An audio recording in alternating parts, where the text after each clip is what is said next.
அன்பு தமிழஞ்சங்களுக்கு வணக்கம். நான் உங்கள் மீனாட்சி சுந்தரம். இப்பொழுது எழுத்தாளர் எஸ். லட்சுமண பெருமாள் அவர்கள் எழுதிய மறுவாதி என்கிற சிறுகதைத்தான் உங்களுக்கு சொல்லப் போகிறேன். அதற்கு முன் இந்த கதைவனத்தை இதுவரை சப்ஸ்கிரைப் செய்து கொள்ளாதவர்கள் சப்ஸ்கிரைப் செய்து கொள்ளும்படி கேட்டுக்கொள்கிறேன். இப்பொழுது சிறுகதைக்குள் போகலாம். மறுவாதி சிறுகதை. ஊர் மொத்தமும் கூடியிருந்தது. மீனம்பகடையும் அவன் மகன் கப்பியும் தலையை கவுந்தமட்டில் நின்றுக்கிட்டு இருந்தாங்க.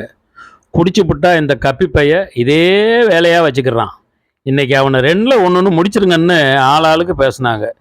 மீனனுக்கு பொறுக்கலை. மகனை பார்த்து தாறுமாறாக வஞ்சான். நாட்டாமல் கப்பியை முறைச்ச மட்டில் உட்கார்ந்துருந்தார். அவர் முறப்பை பார்த்து மீனம்பகடை மகனை கையை ஓங்கி ஓங்கி பொழுதனைக்கு அடித்தான். அவன் உம்முன்னு நின்றுட்டு இருந்தான். ஊர் சம்சாரிகளை ஒரு தடவை பார்த்து பழையபடி கப்பியை அடி அடின்னு அடித்தான். அடித்து வளர்க்காத பிள்ளையும் முறுக்கி வளர்க்காத மீசையும் வாயில் தான் கடாவுங்கிறது சரியாக போச்சாடா உன் விஷயத்தில். மீனம்பகடிக்கு கையும் வாயும் வலிச்சது தான் மிச்சம். ஊருக்கு கிழக்க கோபால நாயக்கர் தென்னந்தோப்பில் 6 பேரும் உட்காந்தாங்க. இதான் வாய்ப்பான இடம். நம்ம பாட்டில் சாவாசமாக உட்காந்து குடித்து பேசி போகலாம். வேல் தேவர் சொல்லிக்கிட்டே நிழலோட்டமாக உட்கார்ந்தார். அடுத்தடுத்து பொண்ணு நாயக்கர், இடைக்குடி கிட்ன, தரகர் ராமையா, தலையாரி சுப்பையா, சுற்றி உட்கார மில்ட்ரி பாலு நடுவில் உட்காந்தான். பாலுவோட மில்ட்ரி மேலும் மினுமுனுப்பையும் கமகமன்னு அவன் சட்டை கையிலிருந்து வர்ற சோப்பு வாசத்தையும் ஆச்சரியமாக பார்த்த மட்டும் இருந்தாங்க. பாலு மேல் சட்டையை தூக்கி இடுப்பில் சொறி இருந்த 2 ரம் பாட்டிலை தூக்கி முன்னாடி வச்சான். முண்டு மாதிரி இருந்த பாட்டில்களை பார்த்ததும் அறாங்க ஓப்பன் அவளி, மில்ட்ரி சரக்கு தான். இப்படி பாட்டிலாவது இங்கே இருக்கிற கடையில் வச்சுருக்கானா? தரகர் ராமையா சொன்னதும் கிட்டையாருக்கு ஜவான்க உடம்பை வளர்க்குறதுக்குன்னே மத்திய சர்க்கார் கொடுக்குறானே, என்னென்ன பல வகைகள் இருக்கோ அவ்வளவுல போட்டு இறக்குவான்.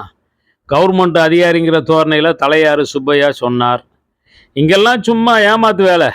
இத்து போன இரும்பு, தீஞ்சி பேட்டரி கட்டை, யூரியா உப்பு, நவச்சாரம் இதுகளை ஒன்றா போட்டு கலக்கி காய்ச்சி வயசு பிள்ளைய படத்தை முண்டமாக வரைஞ்சி பாட்டில்களில் ஒட்டி குடிக்கடா பேப்பாயகளா அப்படின்னு கொடுத்தா பொண்ணு நாயக்கருக்கெல்லாம் என்ன தெரியும் பாவம். குடிச்சு போட்டு மல்லாக்க கிடப்பார். எடக்குடி கிட்டுன்னு கிண்டல் அடித்தார். ரொம்ப இலக்காரமாக எல்லாரையும் பார்த்த பாலு சிரிச்சுக்கிட்டே, அடடா ஒரு விஷயம் மறந்துட்டோம்ல, சோடா கொறிக்கிறதுக்குன்னு யாரும் யோசிச்சு பார்த்தோமா? ஐயோ அது மறந்து போச்சா? நான் கூட இன்னைக்குன்னு 10 பைசா மடியில் வைக்காம வந்துட்டேனே. துட்டு நான் வச்சுருக்கேன், துட்டை பற்றி கவலை இல்லை. கைலியில் சுருட்டி வச்சுருந்த 100 ரூபா தாளை எடுத்தான் பாலு. அப்போ நான் போயிட்டு வரேன். பொண்ணு நாயக்கர் எந்திரிச்சாரு. சீ மாமா, நீங்கள் பெரிய ஆள் போவா, சும்மா இருங்க. எல்லாரும் சுற்றும் முத்தும் பார்த்தாங்க. தூரத்தில் ஒருத்தன் முள்ளு பிறக்கிட்டு இருந்தான். அவனை 6 பேரும் மாறி மாறி அபயம் போட்டு கூப்பிட்டாங்க. அவன் வரும்போது துண்டை எடுத்து கையில் போட்டுக்கிட்டு மரியாதையாக வந்தான். கிட்ட வந்ததும் ஆள் அடையாளம் தெரிஞ்சது. மீனம்பகட மகன் கப்பி. எல்லாரையும் கும்பிரே மகராசா. லே கப்பி, நீ தானா? வா வா வா வா. முதலாளி கடைக்கு போயிட்டு வர சொல்கிறாரு, போயிட்டு வா. சொல்லுங்க ஏசம்மா, இந்த அடிமைக்கு அதை விட என்ன வேலை? ரூபாயை வாங்கின கப்பி போன மாயம் தெரியல, வந்த மாயம் தெரியல. 5-6 பன்னீர் சோடா, 1/2 கிலோ மிக்சரோடு வந்துட்டான். பாலு மாறி மாறி ஊற்றி கொடுத்தான். எல்லாரும் கண்ணை மூடிக்கிட்டு மல்லு கட்டி ஒவ்வொரு ரவுண்டாக குடித்தாங்க. பாலு மட்டும் வெந்நீர் சாப்பிட்ட மாதிரி ஒவ்வொரு மடக்காக குடித்தான். மில்ட்ரியில் அப்படித்தான் பெக்கு பெக்காக குடிப்பாகலாம். குடித்ததும் உஸ்ஸுன்னு வாய் வழியாக ஊதி மூக்கை வடைச்சிக்கிட்டு குடிக்கும்போதே எவ்வளோ மனம் இருக்குது. சரக்கை புகழ்ந்த மாதிரியும் பாலுவை புகழ்ந்த மாதிரியும் வேலுத்தேவர் ரொம்ப மெக்க பேசினார். ஹாய் சொல்லணுமா, எவ்வளவு சோடா ஊற்றினாலும் சரக்கு நிறத்தை பாறேன், காடை ரத்தமாக இருக்கிறத. கப்பி அவங்க சாப்பிட்றத பார்த்து எச்சியை கடக்குன்னு முழுங்கினான். ஒவ்வொருத்தருக்கும் சப்போர்ட்டாக பேசிக்கிட்டே இருந்தான். அப்படித்தான், கண்ணை மூடிக்கிட்டு மலன்னு குடிங்க சாமி. இது என்ன செய்யும் முதலாளி மாற? மிச்சரை எடுத்து வாயில் போட்டுங்க, அவ்வளோதான். சாமியை நல்லா சாப்பிடுங்க. மிலிட்ரி ஐயாவுகளுக்கு நீங்கள் நல்லா சாப்பிட்டாதான் திருப்தி. பாலுவை பார்த்து அசடு வளைஞ்சு சிரித்தான்.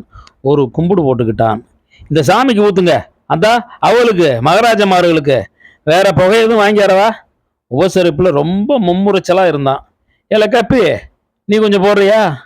பாலு கேட்கவும் ரொம்ப வெக்கமா, நீங்கள் சாப்பிடுங்க சாமி, நான் போய் தர்மர்களுக்கு முன்னாடி அப்படின்னு சொணங்கி முணங்கினான். தலையை சொரிஞ்சிக்கிட்டே நின்று அவனுக்கு குடிக்கணும்னு ஆர்வம் இருந்தது தெரிஞ்சது. டேய் முதலாளி சொல்கிறார்ல, குடிச்சிக்கோ, நீ எந்த காலம் இதெல்லாம் அனுபவிக்க போகிற? அந்தா அந்த தென்னை ஓலை கிளி.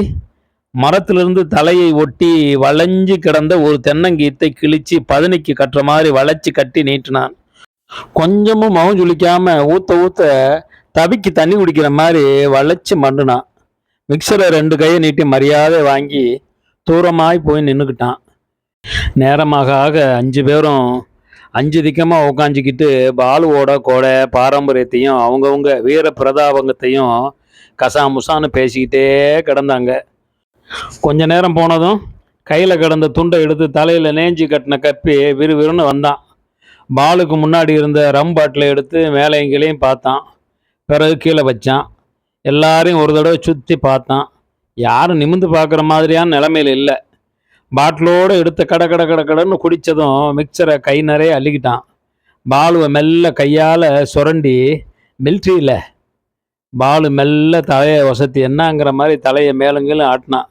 மில்ட்ரியில் சண்டைக்கெல்லாம் போவீங்களா கேட்டுக்கிட்டு கைச்சாடை வேற போட்டான். பாலு ஆமாங்கிற மாதிரி தலையாட்டி, அடே அப்பா அது ஏன் கேட்குற, சாடையில் கையையும் அப்படி இப்படி ஆட்டினான். நல்லா மயிர்களை பிடுங்கினீர், நீங்கள்லாம் சண்டை போட்டு நாட்டை பொல்லா காப்பாற்றுவீங்க. இப்போ பாட்டில் இருந்து கிளாஸில் ஊற்றி எடுத்து மடக்குன்னு குடித்தான். ஏய் இலை, என்ன பெரிய மயிர் மாதிரி பேசுகிற? யோ என்னத்தையா கண்டீரு மயிர் தயிருன்னு? எங்கே நான் ஓடுறேன், என் ஓட்டத்தை பிடிச்சிரும் பார்ப்போம். மில்ட்ரி எந்திரிச்சு நின்னா. பொண்ணு நாக்கிறோம் எடக்குடி கிட்டனும் சுதாரிச்சு, இலை திமுறாடா படுவா, செருப்டடி நாய, அதனடா அப்படி பேசுகிற, ஒழுங்கா முதலாளிகிட்ட மன்னிப்பு கேள்றா. கப்பி பேசாமல் முறைச்ச மட்டும் நின்றுக்கிட்டே இருந்தான். இப்போ மன்னிப்பு கேட்டு காலை விழுகிற இல்லையா? அடுத்து 3 பேரும் கப்பியை நாக்க துருத்திக்கிட்டு அதட்டினாங்க. என்னடா முறைக்கிற, எந்திரிச்சு வரவா? சரி முதலாளி, தப்பு தான், மன்னிச்சுக்கோங்க சொல்லிக்கிட்டு பாலு காலில் விழுந்தான். மறு நிமிஷம் எந்திரிச்சதும் மிலிட்ரி பாலு கன்னத்தில் சப்புன்னு மாறி அடிச்சு விட்டான். பல்ல நரன்னு கடிச்சிக்கிட்டு, மன்னிப்பு காலில் விழுகணுமா வெண்ணைக்கு. வாய்க்கு வந்தபடி வஞ்சிக்கிட்டே தூரமாக ஒரு மரத்து நிலையில் போய் நின்றுக்கிட்டான். அவ்வளோதான். அவ்வளோ போதையிலும் எல்லோருக்கும் சலசலன்னு வேர்த்து விழுவிழுத்து போச்சு. இலை கப்பி ஆளாளுக்கு கூப்பாடு போட்டாங்க. அவன் எதையும் காதில் வாங்காமல் ஏதோ புலம்பிக்கிட்டு அங்கிட்டும் எங்கிட்டுமா உலாத்தினான்.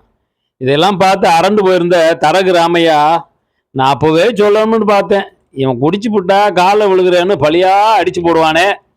அன்னைக்கு அப்படித்தான் சாத்தூர் பஸ் ஸ்டாண்டில் குடிச்சு போட்டு ரகலை பண்ணிக்கிட்டு இருந்தான். நாங்கள்லாம் பார்த்து, ஏண்டா இப்படி தராதரம் இல்லாமல் பேசிகிட்டு இருக்க, நம்ம ஊர் நாட்டாம முதலாளி உள்ளே நிற்கிறாரு, அவருக்காச்சும் மரியாதை வேண்டாம் அப்படின்னு சொல்ல, உடனே துண்டை எடுத்து வாயில் பொத்தி ஓன்னு அழுதுகிட்டே போய் நாட்டாம்மா காலில் விழுந்து, எசமா நான் உங்களை கவனிக்கல எசமா, இந்த ஏழையை நீங்கள் தான் மன்னிக்கணும்னு காலில் விழுந்தவன் திடீர்னு எந்திரிச்சு, மன்னிப்பு காலில் விழுக்கணுமோ காலில் அப்படின்னு சிவனே நின்ன நாட்டாம்மா முதலாளியே சடர்னு காது கடுக்கனோட அடிச்சு போட்டான். இந்த மயிரை அவனுக்கு குடியை கொடுக்கணும்னு சொல்லலாம்ல, வெறும் வயிற்றுல ஊற்றிட்டானா, சொக்கு பொசுக்குன்னு ஏறி புத்தி தடுமாத்த ஆகி ஒரு நிமிஷத்துல என்னென்னமோ ஆகி போச்சு. பொண்ணு நாய்க்கரு, தலையாரி சுப்பையா, எடக்குடி கிட்ன, வேலுத்தேவர் 4 பேரும் மிலிட்ரியை பார்த்தாங்க. அவன் பரிதாமல் உட்காந்துருந்தான். பெருமை மயிராக ஆளுகளை கூட்டியாந்து ஊற்றி கொடுத்து ஜபர்தஸ்தை காட்டணும்னு வந்தா, இந்த பையகிட்ட அடி விழுந்துட்டோமே, ஊருக்குள்ளே இவ்வளோ நாள் ரொம்ப வரப்பாக தெரிஞ்சதெல்லாம் போச்சேன்னு அழுகாத குத்தமாக உட்காந்துருந்தான். கூட்டி வந்த இடத்துல இப்படி விட்டுட்டோமேன்னு இந்த 4 பேரும், நில்றா தாயிலே, இன்னைக்கு என்ன ஆளாலும் சரி அடித்து அந்த கையை ஒடிக்காமல் விட மாட்டோம்னு லம்பாடிக்கிட்டு போனாங்க. கப்பி விறுவிறுன்னு இந்த பக்கமாக ஓடி வந்து எந்திக்க முடியாமல் கிடக்கிற தரக ராமாய் கிட்ட, முதலாளி சொல்லுங்க, ஏதோ தெரியாமல் நடந்து போச்சு, முதலாளி மாதிரி ரொம்ப கோபமாக இருக்காங்க, நீங்கள் தான் சொல்லி ஆத்தணும்னு கிட்ட உட்காந்தான். தக்கி முக்கி எந்திரிச்சு காலை ஊனியும் ஊனாமல் நின்ன ராமையா, உதைக்கணும்டா உன்னையெல்லாம், தலை புரட்டு பிடிச்சவனே, எங்களை விட நீ பெரிய போதைக்காரனும் ராஸ்கோல், பட்டா தான் தெரியும். அப்படி சொல்லாதீங்க முதலாளி, எனக்கு யார் இருக்கா, கடவுளேன்னு காலில் விழுந்தவன் விழுந்த ஜோரில் எந்திரிச்சதும் சத்துன்னு தரகு கன்னத்தில் வெள்ளந்தீர் அடிச்சு, நீ எல்லாம் எவ்வளோ பேரை காப்பாற்றுவ, நீ ஒரு பிறவி, உங்கள் காலில் விழுகணுமா மயிராண்டி. 2 கன்னத்தையும் பிடிச்ச மட்டும் தரக ராமையா சுற்றி பார்த்தார். அங்கிட்டு இருந்து வந்து அந்த 4 பேரும் இதை பார்த்துக்கிட்டாங்க. இருந்தாலும் ஒருத்தருக்கு ஒருத்தர்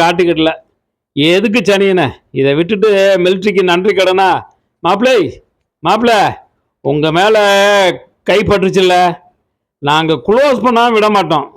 என்ன வந்தாலும் சரி அந்த பழியை நான் ஏற்றுக்குறேன். நீ சும்மா இருப்பா கிட்னா. இந்த பொண்ணு நாய்க்க கடைசி காலம் ஜெயிலில் தான் முடிவாகி போச்சு. என்கிட்ட விடாத. பொண்ணு சின்னையா, வெள்ளைக்காரன் ஜெயிலை எங்களுக்குன்னே கட்டினா. ஜெயில் ஒன்றும் புதுசு இல்லை எனக்கு. அட தூக்கு போனா தான் என்ன? பாலு தம்பி, ஒன்றும் கவலைப்படாத இருக்கணும். இந்த தலையாரி உத்தியோகம் இருந்தாலும் சரி போனாலும் சரி இன்னைக்கு முடிவு பண்ணிட்டேன். வாங்கய்யா, உள்ளபடி இருக்கு. டேய் நில்றா செரிக்கு புள்ள. நீ நல்ல ஒருத்திக்கு பிறந்திருந்தா நில்றா. இங்க 6 பேரும் தள்ளிக்கிட்டும் ஒட்டிக்கிட்டும் லம்பிக்கிட்டு நெருன்னு கப்பியை நெருங்கினாங்க. கப்பி பின் வாங்கினான். முதலாளி அவசரப்படாதீங்க. என்னமோ இன்னைக்கு விடிஞ்ச நேரம் ஆகாத வேலை என்னமோ நடந்து போச்சு. நான் உங்க அடிமை, சொன்னா கேளுங்க.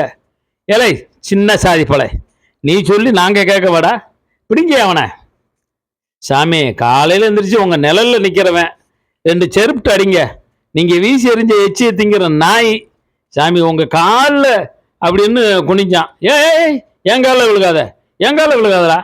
வேலுத்தேவர் பின்னாடி நகர்ந்தார். இது நல்லா இல்லை. ஏலை காலில் விழுகாத. மகராசா, உங்க காலில் வேண்டாம் வேண்டாம் வேண்டாம். எடக்குடி கிட்னன் ஐர மீன் மாதிரி பின்னாடி துள்ளி பாஞ்சு ஓட ஆரம்பிச்சார். மற்ற 2 பேரும் காலில் விழுக விடாதீங்க, காலில் விழுக விடாதீங்கன்னு மற்ற 2 பேர்ட்டும் சொல்லிக்கிட்டே ஓடினாங்க. யார் காலையாச்சும் விழுந்தா தான் எனக்கு புத்தி வரும் எசமான்களே. பின்னாடியே ஓடினான். தரகர் ராமையா 2 தவடையும் பொத்திக்கிட்டே ஓட மாட்டாம ஓடினாரு. மிலிட்ரி பாலு எல்லாருக்கும் முந்தி கிளி போகுதுன்னு பறந்துக்கிட்டு இருந்தான். மிலிட்ரிக்காரன் இல்லை, மிலிட்ரி செலெக்ஷனில் கூட அந்த ஓட்டம் அவன் ஓடினதில்லை. நாட்டாம கப்பியை இன்னும் முறைச்ச மட்டிலேயே இருந்தார். அன்னைக்கு பஸ் ஸ்டாண்டில் ஒன்றும் இல்லாததுக்கு கடுக்கோடே வாங்கினது அவர் கண்ணுக்கு முன்னால் வந்து போயிட்டு இருந்தது. இன்னைக்கு இவ்வளோ கூட்டத்திலையும் அவர் குபீர் குபீர்னு இருந்தது. நாட்டாமையின் தீவிரமான யோசனையும் முறைப்பும் மீனம்படிக்கு ரொம்ப கவலையாக இருந்தது. சாமி அவளுக்கு முன்னாடி போய் நில்றாடே. பழையபடியும் கப்பியை அடி அடின்னு அடித்தான். சாமி, உங்கள் கை குளிர அவனை அடிங்க சாமி. எனக்கு கையில் மூளை இல்லை, அவனை உசுறு போக அடிங்க. இவ்வளவு நடந்திருக்கு, வந்து இவ்வளவு நேரமாச்சு. நாட்டாம முதலாளியை மதிச்சு காலில் விழுகிறான சாமி. ஒரு நல்ல வார்த்தை அவன் வாயிலிருந்து வருதா பாருங்களேன். நன்றி, வணக்கம்.